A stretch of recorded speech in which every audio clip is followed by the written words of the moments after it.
My name is Lisa Tostado. I work for the Heinrich Böll Foundation, and I work mostly on climate policies. And I have the honor to moderate this debate today. I'm actually speaking to you from Paris, but I'm usually based in Brussels. And here in Paris, we are just a couple of hours away from the second nationwide lockdown. So let me present the two panelists that are already here.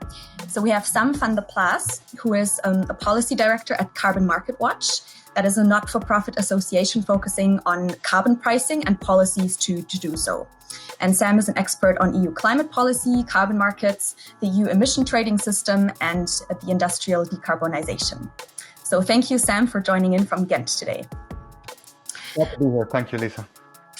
And then our second panelist is Kingsmill Bond, who is an energy strategist at Carbon Tracker.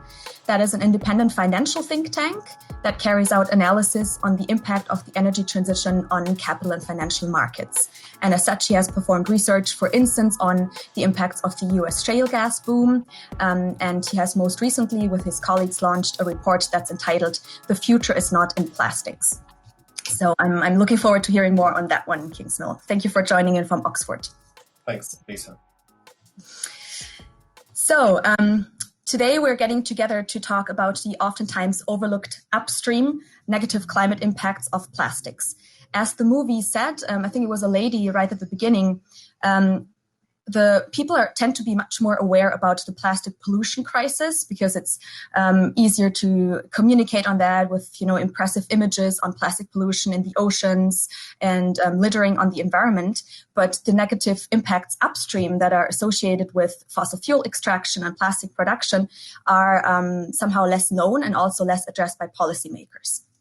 And that is a crucial blind spot also for the EU and its plans to decarbonize its economy with the European Green Deal that comprehends several commitments such as zero pollution environment, circular economy, and also climate neutrality by 2050. Today, plastic production is mostly based on crude oil, which is called naphtha. But some players, as Dorothee just mentioned, such as INEOS, also started to use derivatives of fracked gas as feedstock. And the negative climate impacts are becoming more and more evident with new research. And to these ecological problems, we can add financial ones. And I think Kingsmill is going to talk more about that. The fracking industry and also the oil and gas industry are facing tremendous financial problems, and they're now betting more and more on the petrochemical industry as a future factor for demand growth. And even that one is a very shaky and risky bet.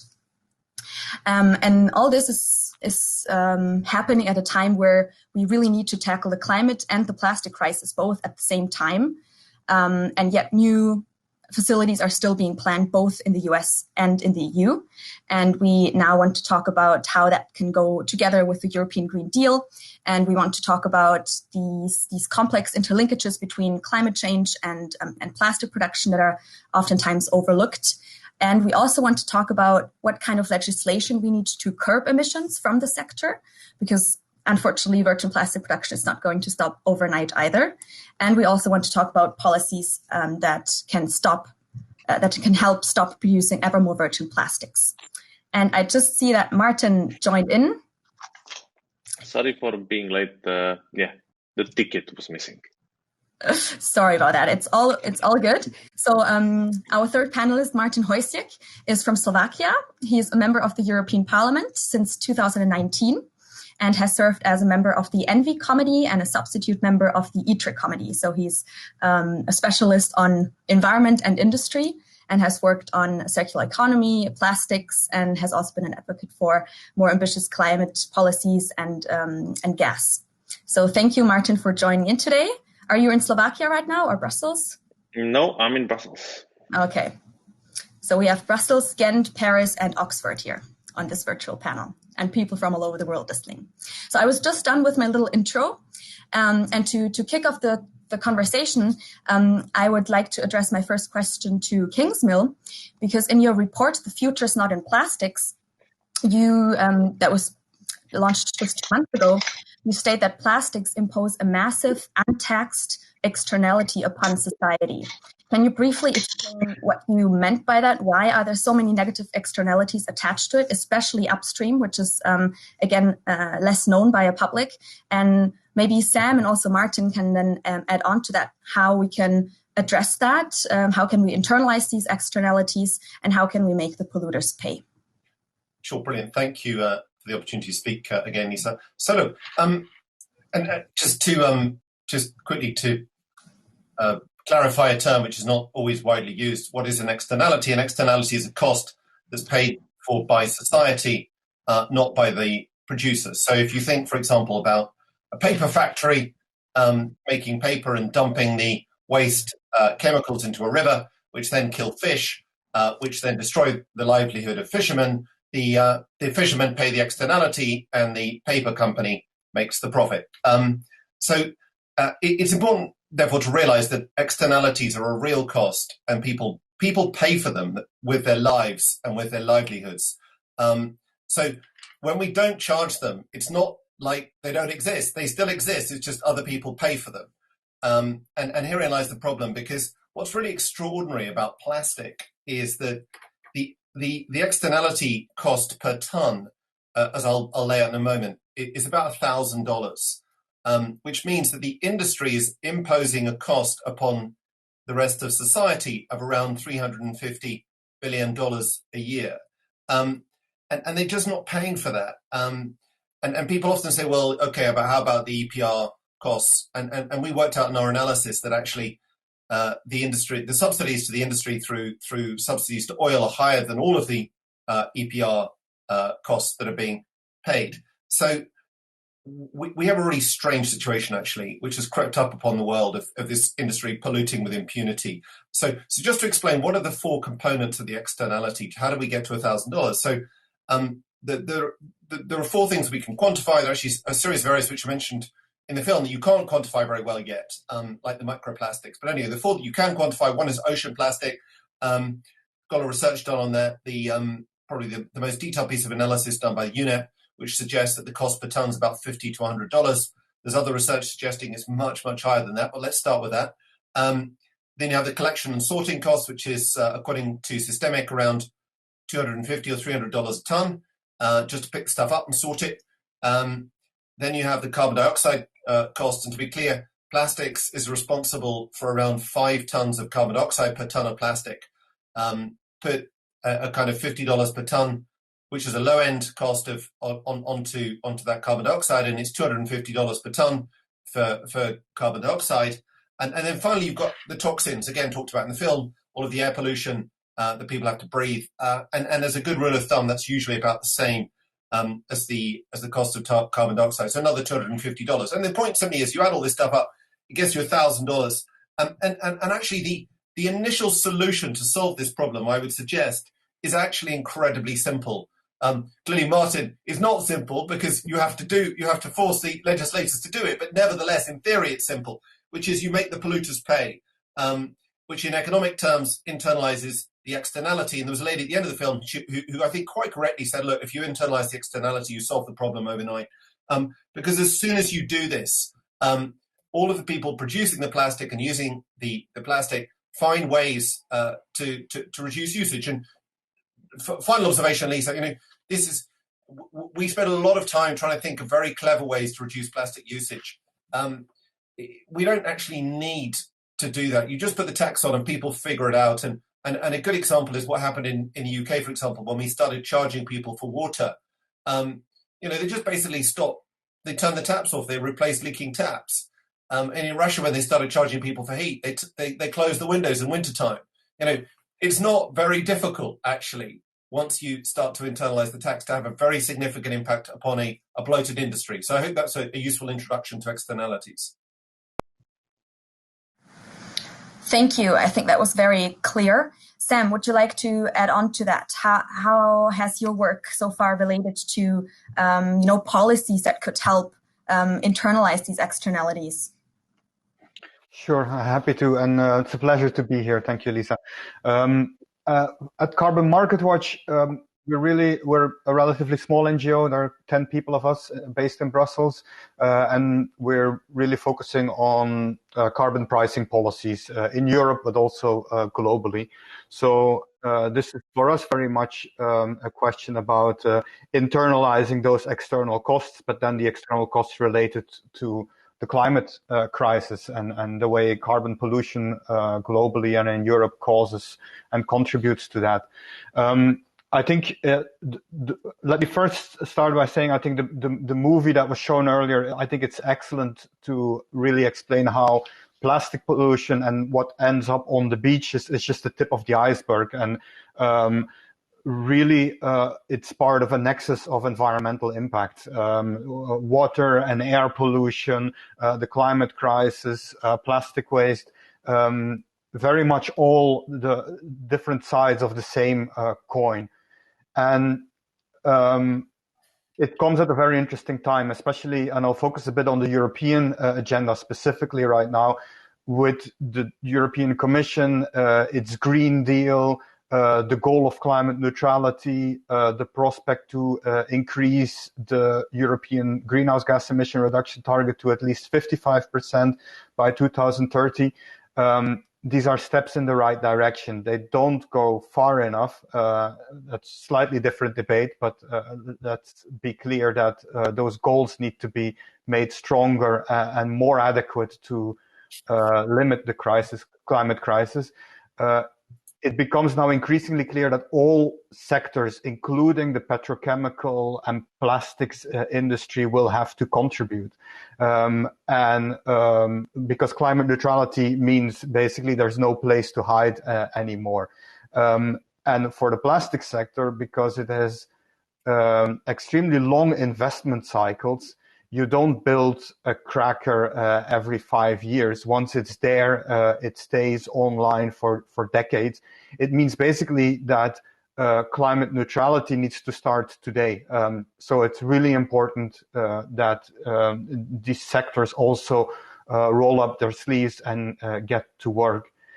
Because now coming to the issue of internalizing the external cost, let's be very clear that the current tools we have to do that in Europe, despite a principle in the European Treaty which says that the polluters shall pay, that this is not respected at all when it comes to industrial decarbonization. And I mean industrial decarbonization when I talk about steel, cement, but also, and here the petrochemical sector. Those sectors have not reduced their emissions for at least the past 8 years. Since 2012, it's a flat line of greenhouse gas pollution, despite all the climate goals, despite the climate crisis, and despite having the EU ETS emissions trading system in place in Europe.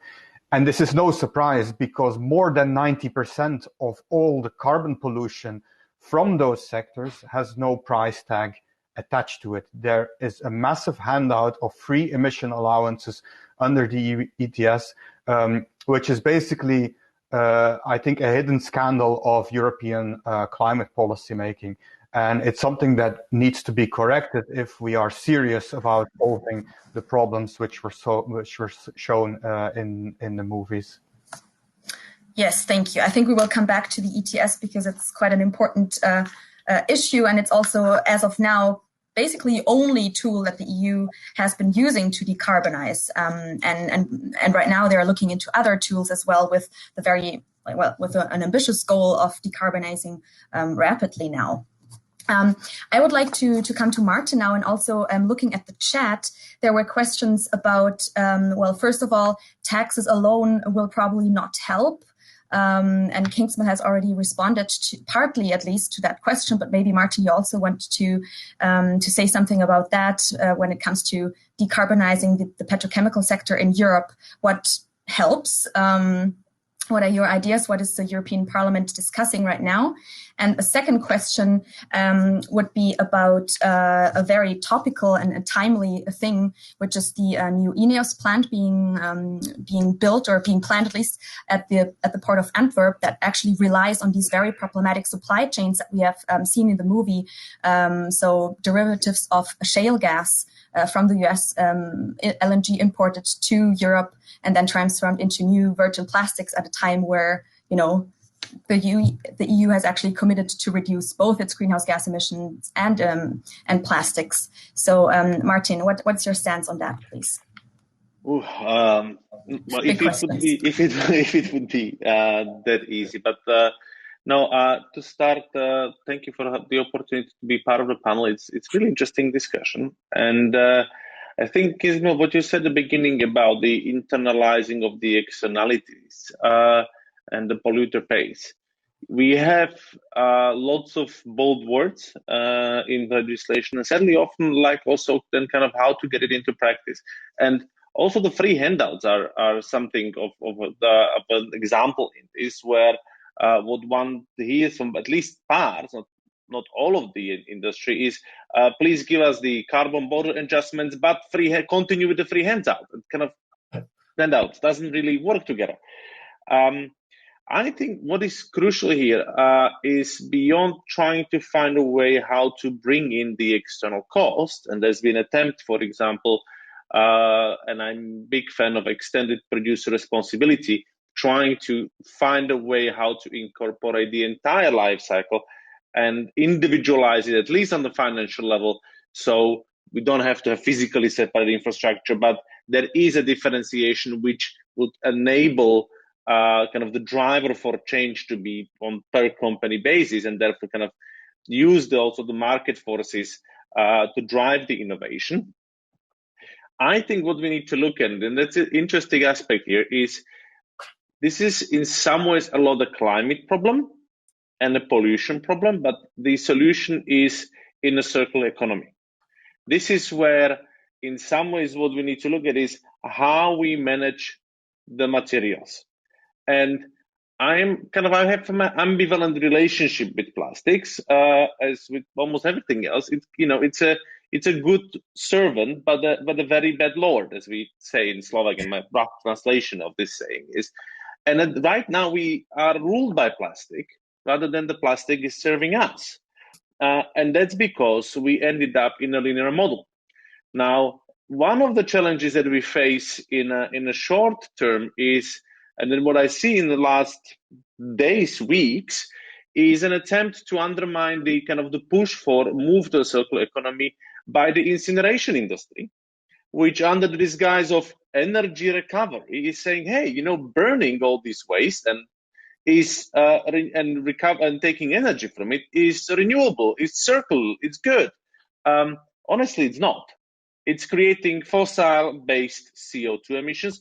It's wasting valuable resources if you burn the organic waste, which contains the nutrients that belong back to soil, and actually relies lots on the plastic to be burned to provide the fuel, which is a fossil carbon.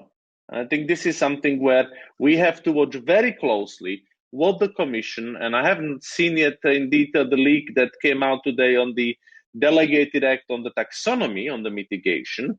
I hope that the incineration lobby hasn't succeeded to put itself into that. We were trying to exclude the incineration as a way of dealing with as a potential green investment.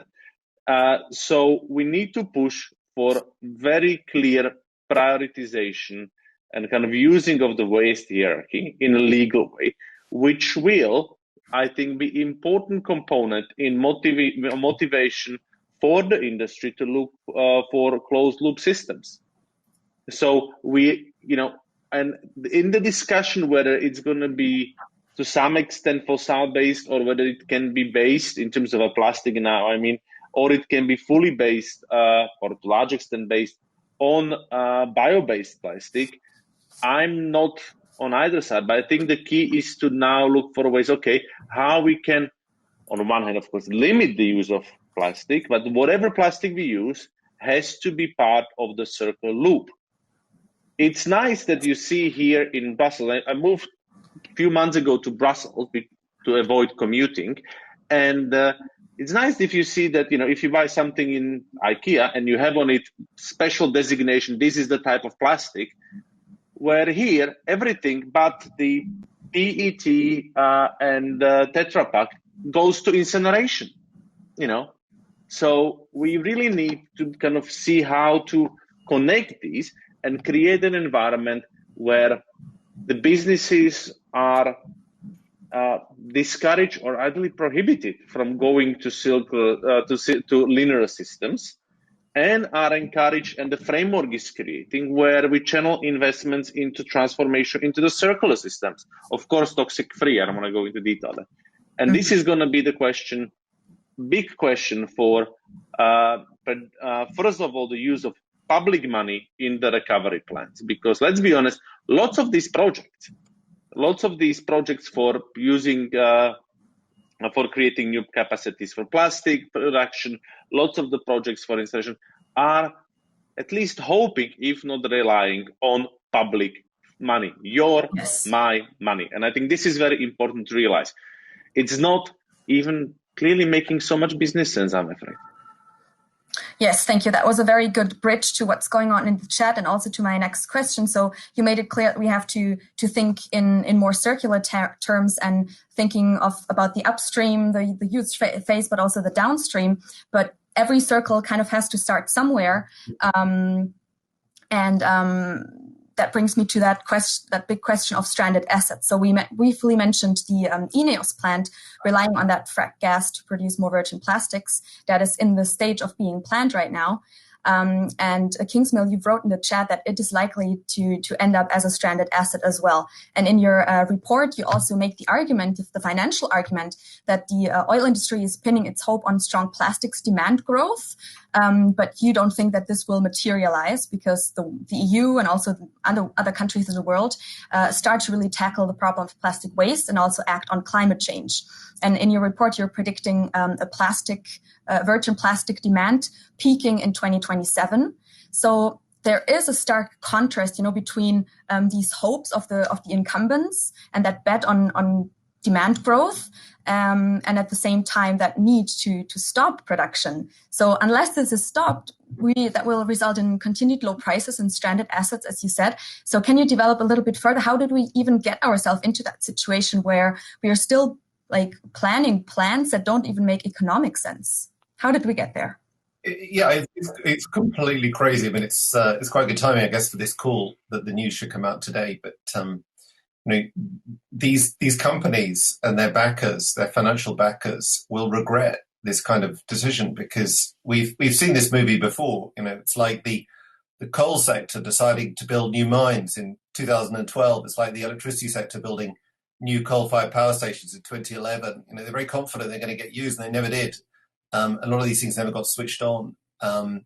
So this is a shocking waste of capital that's going on. But let me explain why, because I'm actually, interesting enough, we're not at Carbon Tracker. With Carbon Tracker, we are actually, I would say, specialists in the whole issue of stranded assets. We were founded 10 years ago to focus specifically on the consequences of the energy transition and the way it would create stranded assets. So this is an argument we have been making for a decade, and we've seen play out in a number of industries. So just to explain, what is a stranded asset?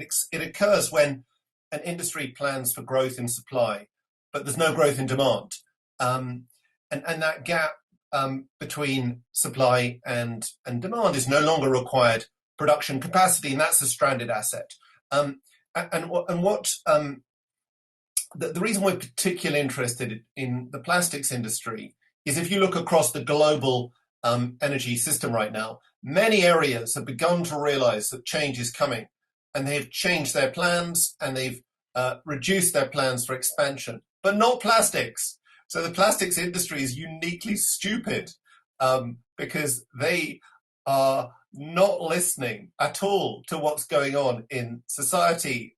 And they're planning on, as was said in the previous session, they're planning on a doubling of capacity over the next 20 years. And what they're therefore going to face, so you double capacity over 20 years. If you want to make money, you have to have a doubling of demand in the next 20 years from an industry which is already massively polluting, where there's huge societal pressure and there's huge number of technology solutions which are materializing to enable demand to stop rising. And I should stress here, because somebody said in the chat, well, this kind of solution doesn't get you to zero. Actually, to have a stranded asset and financial losses, you don't need to go to zero. You need simply to stop the growth. So the kind of gap that we see between likely growth of plastics demand in the next 5 years and planned growth implies that you're going to have $400 billion of stranded petrochemical assets, including the INEOS facility. That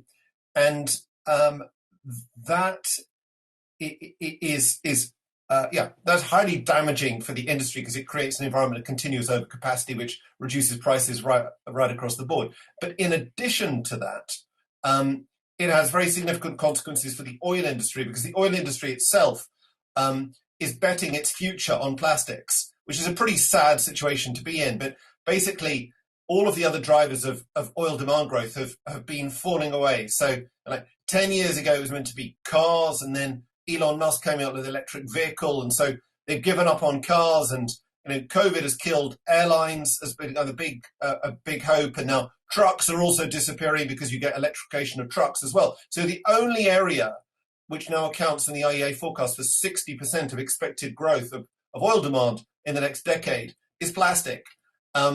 So therefore, if we're right and legislation plus technology create an environment where actually you can curtail demand growth for plastics, it has consequences not just for plastics, but the oil industry as well. And increasingly you see this. I mean, investors, so I speak from an investor perspective, and investors see this. This is why the oil sector is down 60% year to date.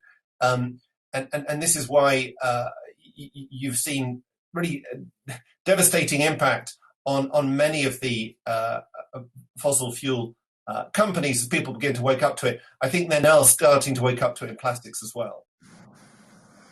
Is the EU waking up to that as well? Sam and Martin, in the policies, Martin, you briefly mentioned the recovery package. Are EU policies aware of that issue? And if so, how is it implemented, or how should it be implemented policy-wise? Good question. To some extent, it's still yet to be seen if we have woken up. And I think this is something where, and Kingsmill again said it quite right. It's the risk of stranded assets here, and the kind of the attempts to rescue the oil industry or to rescue themselves from the oil industry are, for me, reminiscent almost of the horse carriage industry 100 years ago, when within the 50s, when they were dismissing at the very beginning. Let's look at it. They were dismissing the car industry, and I'm not saying it that I'm a big fan of them, but they were dismissing the chance of car industry to having breakthrough, and within 15 years they were gone. What we're facing right now, it's really time of disruption. What the mobile phones caused to a number of sectors and the growth of internet, number of sectors from, not just the rental of DVDs, but from that to banking, to transportation, to everything else, is in some ways now starting. And I think this is not only from the point of view of, ensuring our survival as a species and survival on the life of this planet, which are very much the core of my values, but even purely economically, I think, especially in terms of using public resources, it's essential that we really wake up to this. And I'm looking forward to see what's going to come out in terms of implementation of the circular economy strategy, circular economy action plan from the Commission, because this is going to have big implications for it. Because it's this hidden carbon in the plastics that is going to then end up, so to say, laying around and lurking around. And we will still have to see, of course, if we will be able to wake up as legislators, if we will be able to see that as policymakers. I very much hope so, and I'm hoping to do my best to change it. But this is something also where I would be happy to see and talk with the industry, with the chemical and petrochemical industry, because ultimately it's about their own survival. You see now what we face in the car industry, where we saw for years the European car industry blocking the push for cleaner transportation. The end result is that we have to put billions of European taxpayers' euros into battery alliances, building up zero pollution transportation systems, and almost rescuing them, because they've been overtaken by China and Elon Musk. And I think this is what we can potentially face, and this is where we are at the start of the disruption, and this is where the European chemicals industry, and especially the petrochemicals which are involved in plastic, should wake up, because they will go bankrupt. And yes, they can help to pull the rest of us and the civilization down with themselves, but hopefully we will manage to prevent that. But in the process, it's going to cost lots of jobs and then massive losses. So I think it's also about having the investments moving in the right direction, and having the public money moving in the right direction. These are going to be very, very crucial elements, and that's where I believe in taxonomy and really trying to channel the money into the right place. Yes, thank you. So you mentioned the taxonomy, and I would like to play the question back to Sam as well, who's very knowledgeable on EU policies to tackle emissions as well.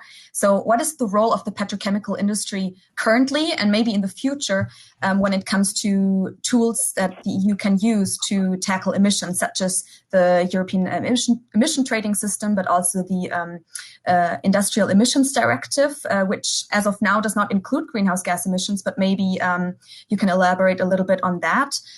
How is the petrochemical industry in the EU integrated in climate policies? And if you have knowledge on that, maybe you can also say something about the methane strategy. Yes, thanks. Not sure if I will say a lot about the methane strategy, but for the rest, let me start by agreeing strongly with what Martin just said on the need to get investments in the right direction. This is also a story of getting clean technologies off the ground in the right time frame, and this is urgent. But at the same time, we need to realize there are lots of hidden subsidies to pollute still handed out to these sectors. And it's also a no-brainer that this should end in Europe. What I'm talking about specifically is, again, the role of the free emission allowances under the European emissions trading system. Why are we having these? Because the industries, not only the chemical sector, steel and cement have been particularly effective at this as well, have managed over the past decade to convince policymakers that putting a carbon price on their pollution will basically drive industry outside of Europe. And they will pollute further elsewhere, and then it doesn't do anybody any good. Over and over again, researchers, analysis has shown that this is not the case. Carbon leakage, by and large, has been a myth under European climate policies. Currently, it is not taking place at all. There is no detectable evidence of this, but yet it continues to happen at massive scale. The European emissions trading system foresees that as of next year until 2030, 6.3 billion tons of CO2 will be basically handed out in the shape of free emission allowances to these industrial sectors. The monetary value of that is 165 billion euros over the decade. That's your incentive to pollute for free, basically, including for the plastics and petrochemical sector. Now, and adding insult to injury is that last month, the European Commission adopted guidelines for state aid for so-called indirect cost compensation. Basically, this is for electro-intensive industry. So also the petrochemical industry consumes lots of electricity, as the electricity prices include a component of carbon pricing as well right now, those industries have managed to get back on a list for state aid rules, and member states, again, in the coming at least 5 years, possibly another decade, can give subsidies to the industrial sectors. There are no strings attached. There are limits on the maximum amount of aid, but it's very generous. It will not lead to further greenhouse gas emission reductions. So if we don't manage to phase out those things very rapidly, then you can throw all the good, clean innovation money after and finance after the sector that you want, but then the incumbents will have no incentive to decrease their pollution going forward. And that's really problematic, because I can see a space where also the chemical industry contributes to those climate goals. I mean, we have to be also honest in that to some extent it will be impossible to do it without chemicals. If we talk about wind turbines, batteries, electric motors, solar panels, etc., you need a lot of those products from the sector, but it's no excuse to continue business as usual, and you need better plans and investments that will eventually lead to deep reductions and climate neutrality in the sector. And let me finish by saying I fully agree. Carbon pricing or emissions trading there is not going to be a silver bullet. It helps in the sense that if it's successful to put a price on pollution, you have that signal throughout the economy, and markets are pretty good at finding the cheapest emission reduction options underneath. In the power sector, we've seen specifically that this has been successful because it's been complemented by other policy instruments. There are energy saving targets in Europe. There are binding renewable energy targets. Some member states have implemented carbon floor pricing in parallel with the EU ETS. And then you have support schemes for renewable energies. For the petrochemical sector and energy intensive industries, we will need to get a lot smarter as well in having multiple instruments working in parallel with full carbon pricing for the sector. And this is, again, it's about innovation funding, but also what you mentioned, for example, these are the Industrial Emissions Directive, which deals with a lot of air quality parameters currently for industrial sectors. The Industrial Emissions Directive has a provision included in the legislation that basically disallows member states from regulating greenhouse gas pollutions through the Industrial Emissions Directive. So if a company asks for an environmental permit in a member state, then the member state, because there is a European emissions trading system, the member state cannot say, well, here are some extra rules you should apply on your carbon pollution. Now, that's unacceptable. Those are things from the past, and as the Industrial Emissions Directive is going to be reviewed in the coming year, this needs to be corrected. And then there are other things. I really think the circular economy agenda is critical as well, because basically the best plastic we can have in Europe and in the world is the plastic we don't use. This is the most environmental friendly way going forward. Yes, thank you. That's also very important to remember. And Martin, you also briefly mentioned the hierarchy of waste, that the plastic that's never produced is the best plastic that we can have.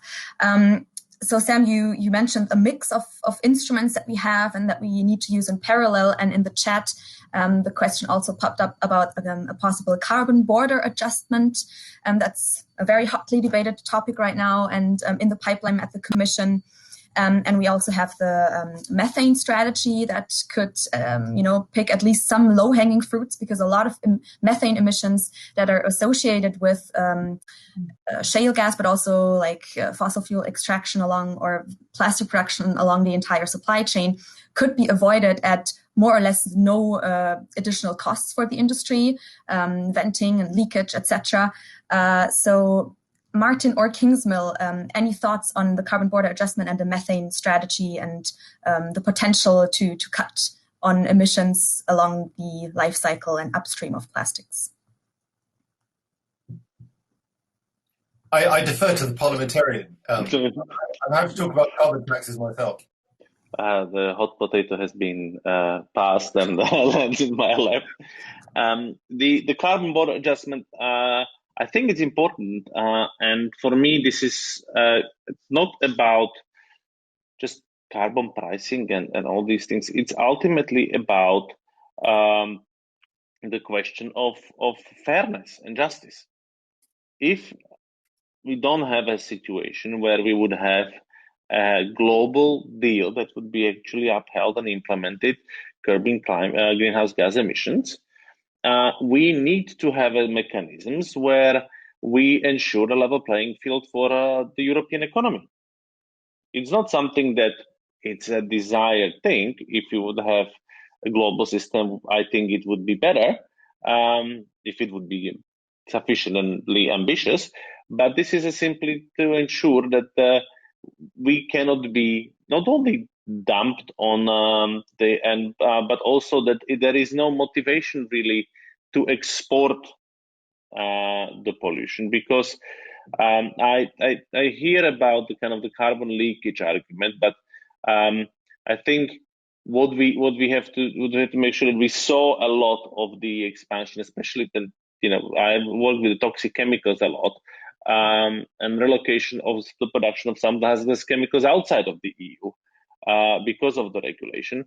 So that's one aspect. And the other aspect, I think it will help, since we have such a massive market, it will help to drive and put a pressure on other countries to kind of go along similar targets and go along similar climate ambition as we have. And I will be very keen to hear from fellow panelists on where do they think there are potential risks or how to make it work in the best possible way. I think this conversation is very, very important to have. In regards to methane strategy, I think that I was expecting more, to be very honest. And there is way more that needs to be done. Sorry? Just for the audience that are maybe not all that much informed about the methane strategy, because it wasn't necessarily debated by a larger public, the petrochemical industry is basically not really in that strategy at all. It addresses three main sectors: energy, waste, and agriculture. And maybe Andy Georgiou, he wants to post more infos in the chat, but just as a background for listeners that are not that informed on the methane strategy. Sorry. That's one side of it. That's the other thing. It's kind of for me, only first steps and not sufficient ambition of working with the supply chain. This is something that's the skeleton in the closet of the gas industry is ultimately the upstream. It's who can tell with authority how much methane is being leaked from the production and transportation in Russia. There are estimates thanks to the Copernicus program, and they're not looking very rosy. The same thing with the now kind of lifting any regulation that the Trump administration is doing on this on the fracking sector.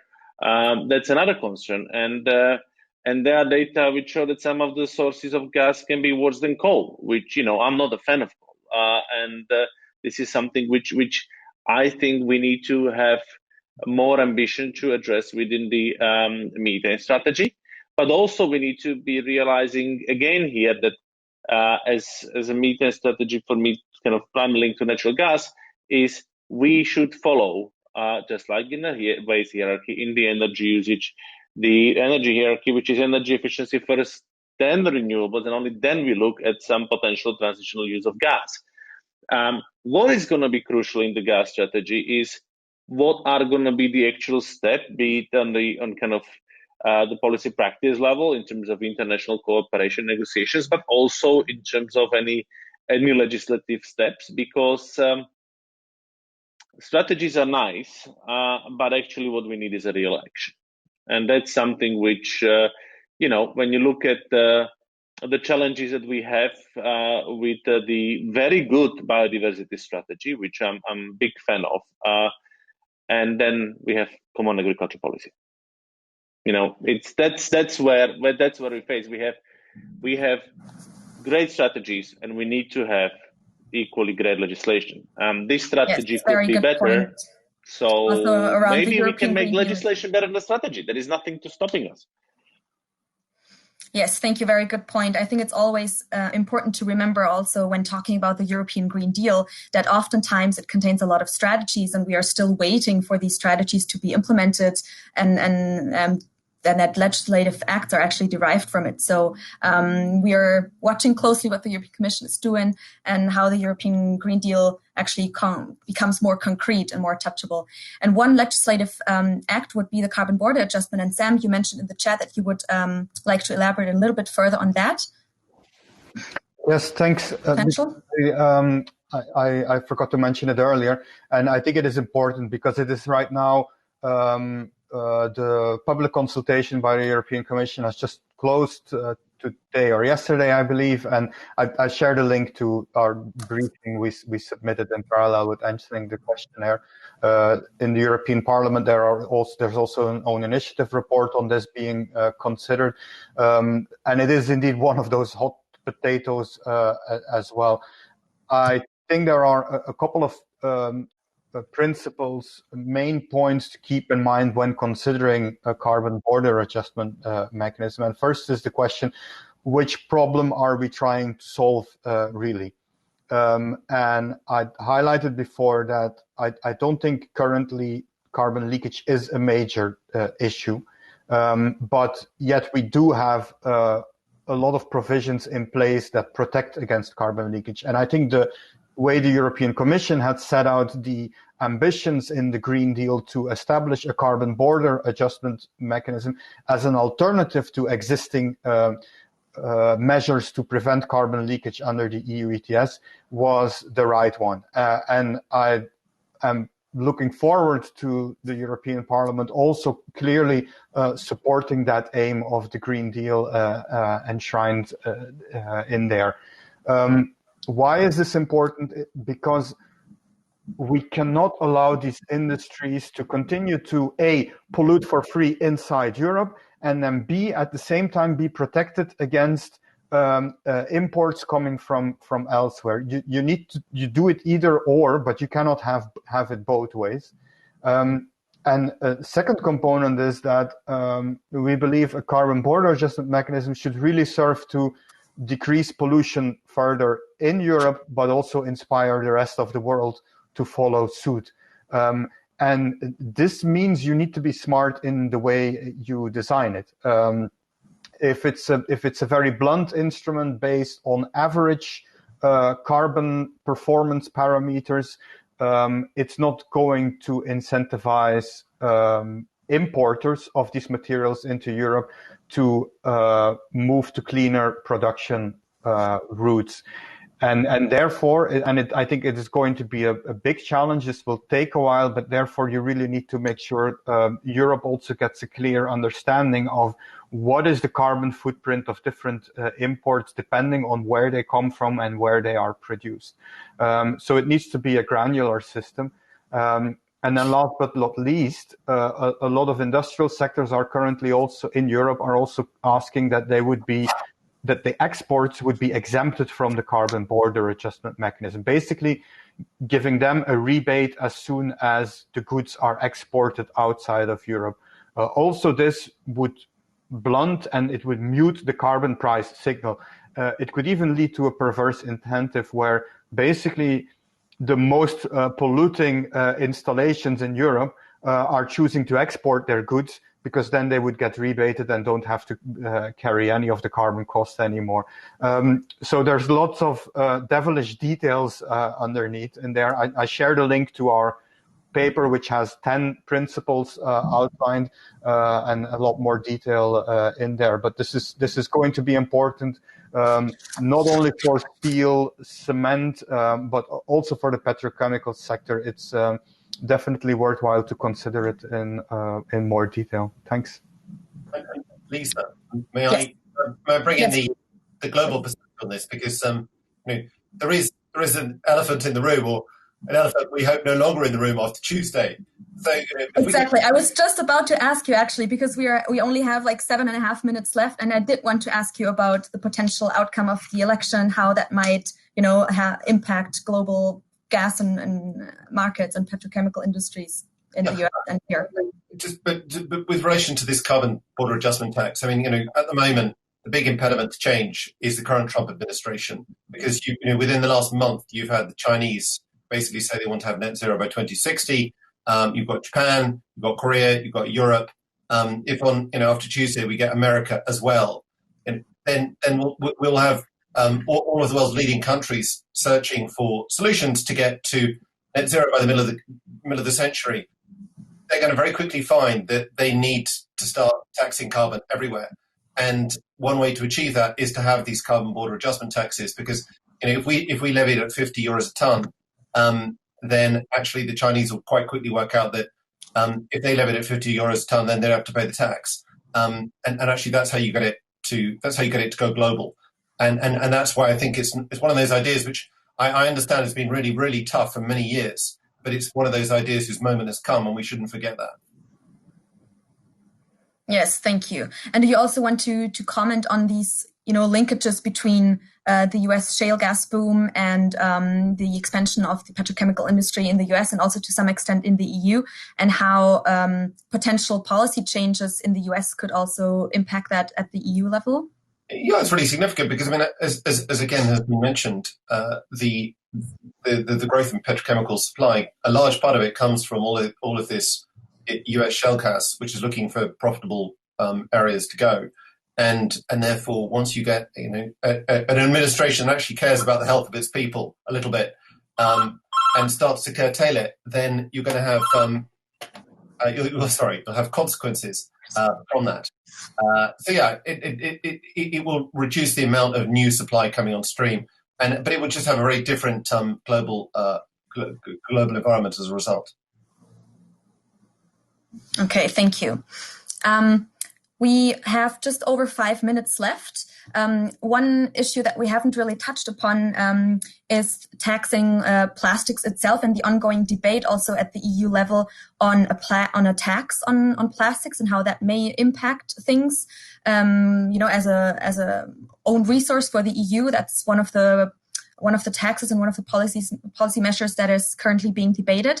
And I would like to combine that question with a last question to all of you, with like a brief statement of 1 or 2 measures that you would really like to see implemented if you had to choose in the next coming years. Maybe Martin, you want to start with that own resource question, and maybe also your wish. I had a wish, no time to think about the wishes. The own resources, I think it's an interesting initiative. The devil will be again in the detail on how it will be built, but in principle, I'm in favor of it. I've been supporting it since it came about. I think it's important also. It's seen as a progressive. The more you recycle, the less you pay.